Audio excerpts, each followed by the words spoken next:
Hello every one. Delivery കഴിഞ്ഞപ്പോൾ ബേബിയുടെ കൂടെ വന്ന 2 പേരാണ് കേട്ടോ ബാക്ക് പെയിനും ഹെയർ ഫോളും. ഞാൻ വെയിറ്റ് ലോസ് ഒക്കെ ചെയ്തുകൊണ്ട് ബാക്ക് പെയിൻ ഒന്ന് ഗസ്ട്രോളിക്ക് മാറിപ്പോഴും ഹെയർ ഫോൾ അന്ന് മെയിൻ ക്യാരക്ടറായിട്ട് ഇപ്പോഴും അതേ സ്ട്രോങ് ആയിട്ട് തന്നെ മുന്നോട്ട് പോകുന്നുണ്ട്. പല വഴികൾ നോക്കിയെങ്കിലും ഒരു ഈസി ആൻഡ് ഇഫക്റ്റീവ് ആയിട്ടുള്ളൊരു ഹോം റെമഡി ഞാൻ നിങ്ങൾക്ക് പരിചയപ്പെടുത്തി തരാം കേട്ടോ. ഒരു സവോള എടുക്കുക, അതിലേക്ക് ഒരു തണ്ട് വേപ്പില എടുത്ത് മിക്സിയുടെ ജാറിൽ നന്നായിട്ടൊന്ന് ബ്ലെൻഡ് ചെയ്തിട്ട് അതിൻ്റെ ജ്യൂസ് മാത്രം നമ്മളൊന്ന് അരിച്ചെടുക്കുക.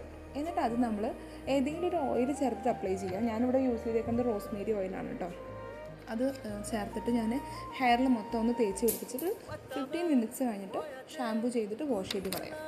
നല്ല വ്യത്യാസം ഉണ്ടാവും കേട്ടോ. നമുക്ക് തലയിലുള്ള ഡാൻഡ്രഫും അതുപോലെ തന്നെ ആ ഒരു ഇച്ചിനെസ്സൊക്കെ മാറി കുറച്ചും കൂടി ഹെൽത്തി ആൻഡ് സ്ട്രോങ് ആയിട്ടുള്ള ഹെയർ നമുക്ക് കിട്ടും കേട്ടോ. മുഴുവനായിട്ട് മാറുന്നില്ല, പക്ഷെ ഒന്ന് ട്രൈ ചെയ്താക്കാവുന്ന ഒരു റെമഡിയാണ്. Okay, by.